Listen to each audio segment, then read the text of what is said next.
terhadap Bung Edi Mulyadi, wartawan senior Muslim ini ditersangkakan, ditangkap agar mereka bungkam, ya seperti sekarang ini, bahwa beliau menyatakan ingin semata-mata menyampaikan kebaikan untuk negeri ini. Anda terus-teruskan, maka sama saja kalian itu akan membuat lubang kerusakan yang semakin dalam, semakin dalam, semakin dalam, akan menghancurkan negeri ini, saudara. Beliau itu tidak mangkir.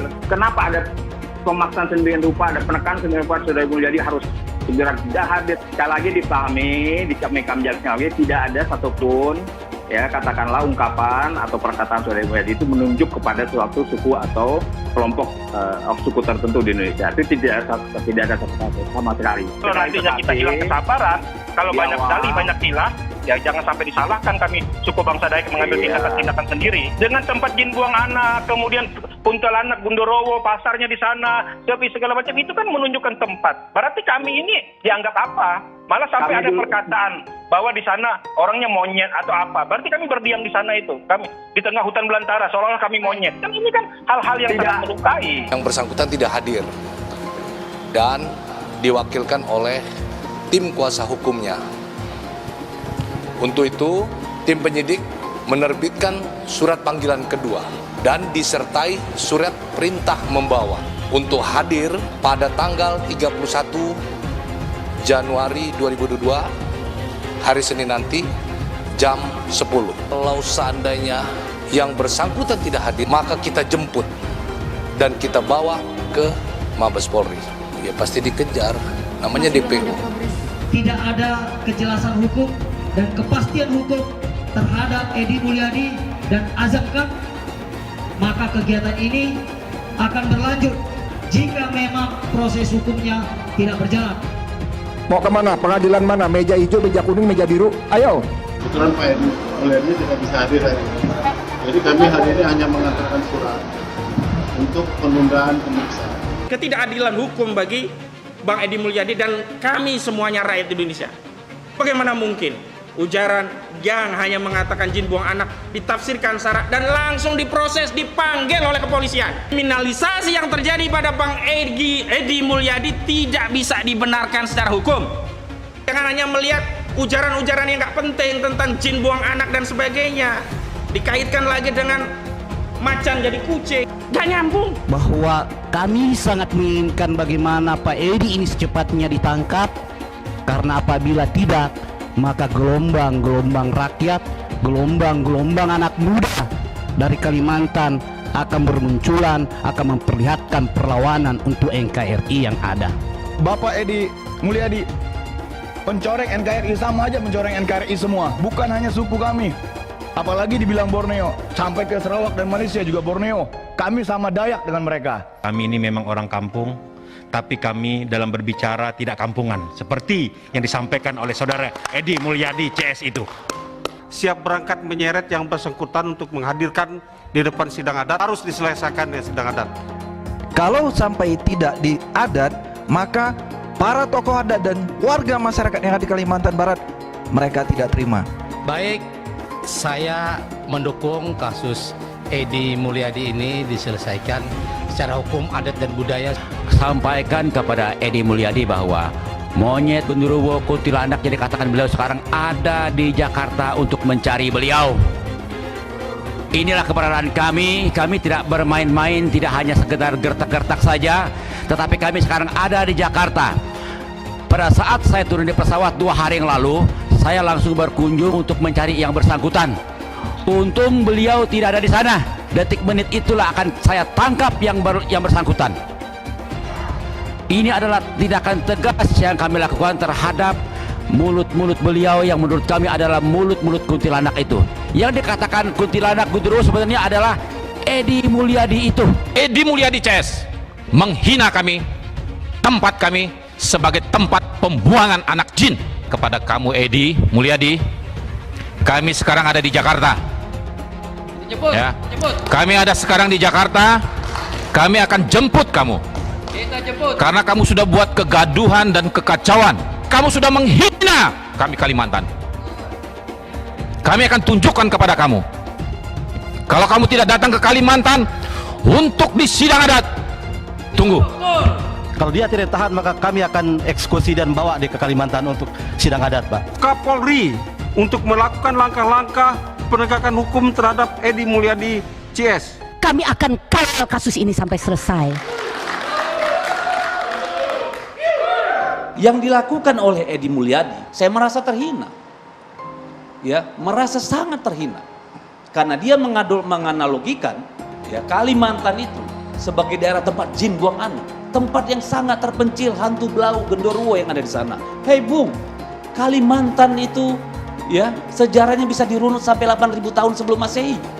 Lalu kenapa Edi Mulyadi dan teman-temannya mengatakan bahwa itu tempatnya segala gondoruo, ya, kuntilanak dan monyet yang hanya layak ditinggalin monyet. Jadi jangan dikira hanya bilang maaf dan it's okay, lalu cari pembenaran. Maksud gua kan begini, nenek lo. Itu maksud lo, jangan paksa gua ke dalam alam pikiranmu. Ibu kota itu akan diisi oleh siapa? Gitu ya. Siapa yang mau beli? Apakah Gondoruo atau kuntilanak, tempat jin buang anak, itu maksudnya adalah kira-kira begitu. Sehingga saya berpendapat hanya monyet yang pindah ke situ. Kata-kata hanya monyet itu ditujukan kepada orang-orang yang pindah ke Kalimantan. Pancasila Soekarno, ketuhanan ada di pantat. Anak Tuhan dari mana? Kalau Yesus anak Tuhan, bidangnya siapa? Besok di seluruh wilayah Indonesia kami katakan bahwa karena di salib itu ada jin kafir. Karena di salib itu ada jin kafir. Karena di salib itu ada jin kafir. Haleluya. Kepalanya ke kiri apa ke kanan? Kepalanya ke kiri apa ke kanan?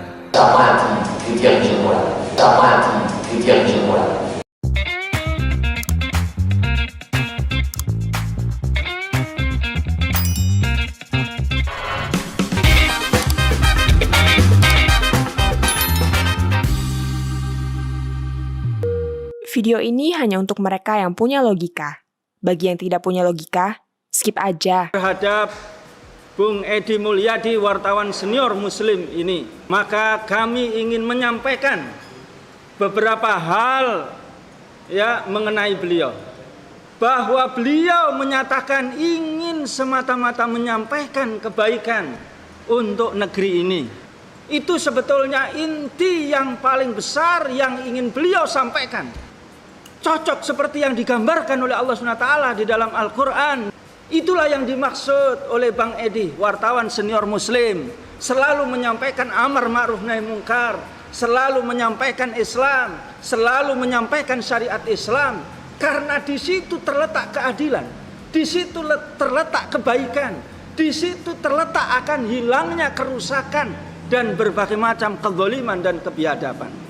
Ya, inti yang disampaikan oleh Bang Edi terlepas dari ya dugaan ada ujaran ya rasis ya kepada saudara kami yang di Kalimantan ya, atau terlepas kurang dan lebih, kami mohon juga dipahami dan juga direnungkan dan juga didengarkan inti yang diharapkan oleh beliau, yakni pemindahan ibu kota ini adalah menguntungkan oligark dan merugikan saudara kami rakyat Kalimantan dan juga rakyat Indonesia secara umum. Betul tidak? Betul.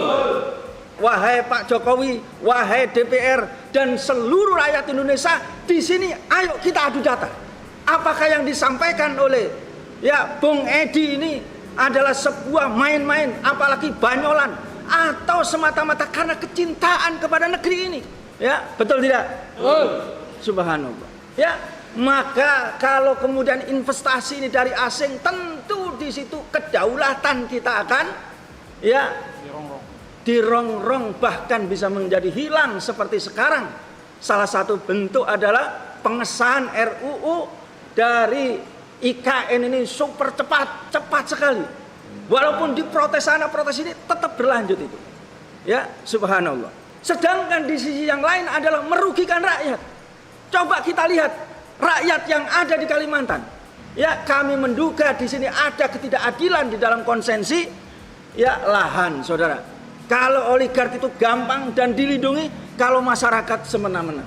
Saudara sekalian, ya rakyat di seluruh Indonesia yang kami cintai, itu yang sesungguhnya telah dipaparkan oleh ya Bang Edi Mulyadi, wartawan senior Muslim tadi itu, yang disampaikan di mana-mana, disampaikan dengan penuh ya kecintaannya dan penuh dengan semangat. Allahu Akbar. Allahu Akbar.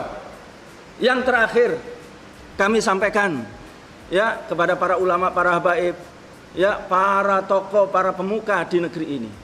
Masyarakat terjadi pembelahan yang sangat luar biasa di mana-mana. Dan para pejuang yang cinta kepada negeri ini, yang kemudian mereka tersangka dan ditangkap di penjara, justru kami ini sampaikan ya keterbelahan masyarakat ini, terpecahnya masyarakat ini karena ini adalah strategi asing dan barat, strategi dari oligark, dan sudah ada di depan mata kita dan terang benderang ini kemudian ditutupi, yang kemudian rakyat ini akan dipecah belah, kaum muslimin akan dibagi menjadi 4 kelompok, sebuah adu domba, sebuah pemecah belahan yang betul-betul direkayasa oleh oligark dan asing tadi itu. Ya, kalau kemudian sudah dipecah belah ini tidak bisa, maka mereka itu ditangkap, ditersangkakan, ditangkap agar mereka bungkam. Ya, seperti sekarang ini.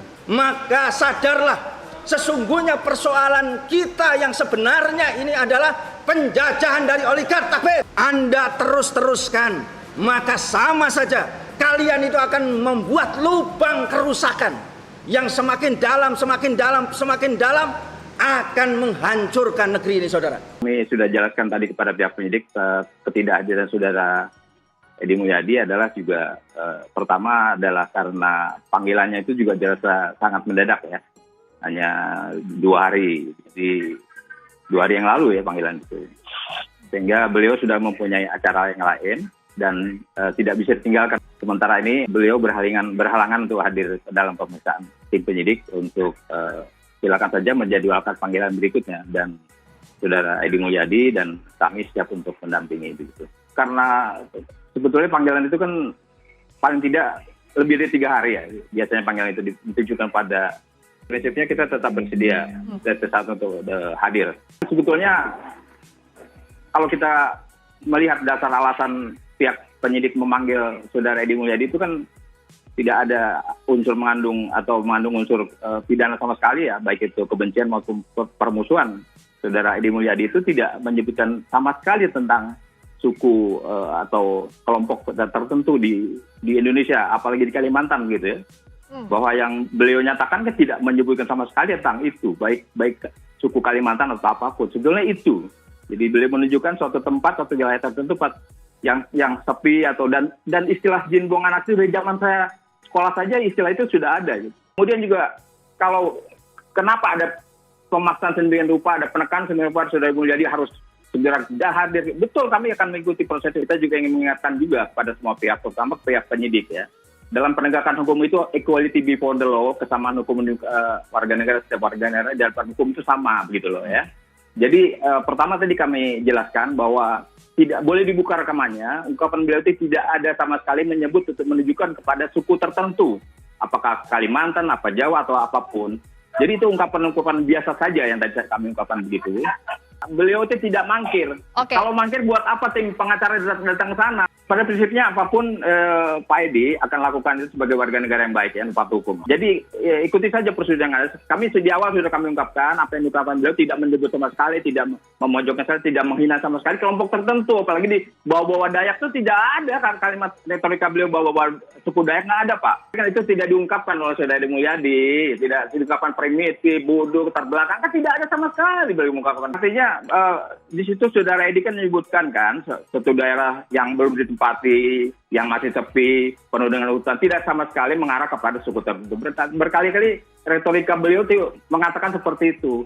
Dan kalau tempat jin buang anak itu artinya tempat yang sepi, yang luas, yang tidak sedikit penghuninya atau tidak ada penghuninya itu. Sekali lagi dipahami, di Mekam Jalsnawi tidak ada satupun ya katakanlah ungkapan atau perkataan saudara Mulyadi itu menunjuk kepada suatu suku atau kelompok suku tertentu di Indonesia. Itu tidak ada sama sekali. Di berbagai kesempatan bahwa pada prinsipnya secara kemanusiaan kita bisa memahami permohonan maaf itu, tetapi intinya bahwa yang dilakukan itu bukan hanya menyangkut orang per orang, tapi suku bangsa Dayak, warga Kalimantan secara menyeluruh. Jadi sehingga saya pikir ini harus ada tindakan tegas, proses hukum, baik secara hukum positif, hukum negara maupun hukum secara adat bagi suku bangsa Dayak kami. Kita akan tetap terus mengawal proses hukum ini sampai tuntas, baik hukum positif maupun hukum adat nantinya yang akan kami laksanakan suku bangsa Dayak di daerah kami. Kami hanya ingin menghimbau melalui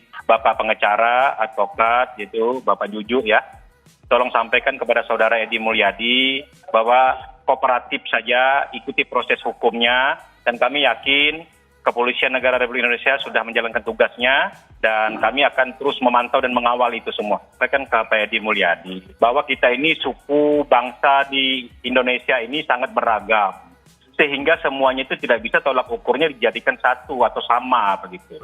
Karena bisa saja di tempat lain, suku lain, budaya lain itu hal yang biasa. Tapi di tempat lain itu melukai, mencederai rasa suasana kebatinan. Jadi tidak bisa itu digeneralisasi begitu.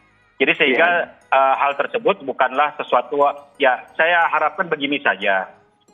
Hadir, dengarkan proses hukum yang ada sehingga akan clear. Jadi tidak berandai-andai.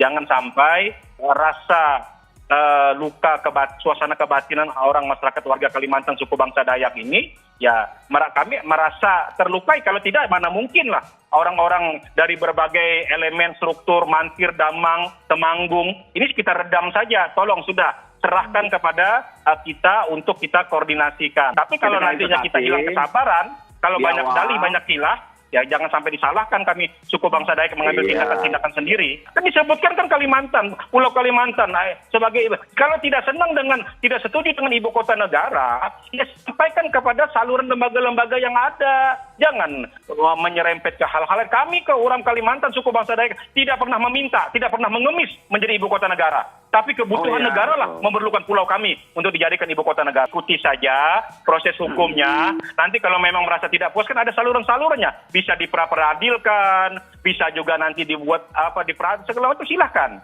Kami tetap akan mengawal proses itu sampai ini benar-benar dilaksanakan secara konkret, secara moral. Harus ada penebusan kesalahan secara moral kepada suku bangsa kami. Dan supaya apa? Setelah selesai hukum positif, maka jangan sampai nanti ada rasa luka suku bangsa Dayak ini masih terpendam.